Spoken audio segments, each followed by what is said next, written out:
बाबा हरिदास जय झाड़ोदा धाम। आज 20 जून 2026 दिन शनिवार और छठ का शुभ दिन।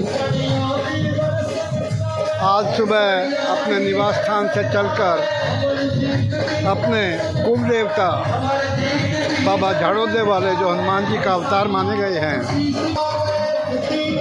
बाबा हरिदास के स्थान पर पहुँचे हैं। इस स्थान को मल्हा कहा जाता है, जो यहाँ का स्नान सभी श्रद्धालुओं के लिए, भक्तों के लिए अत्यंत महत्वपूर्ण है। और बाबा हरिदास की समाधि गांव के अंदर है। साथ में हैं हमारे बड़े भाई रोहतास गुप्ता जी। जय बाबा की।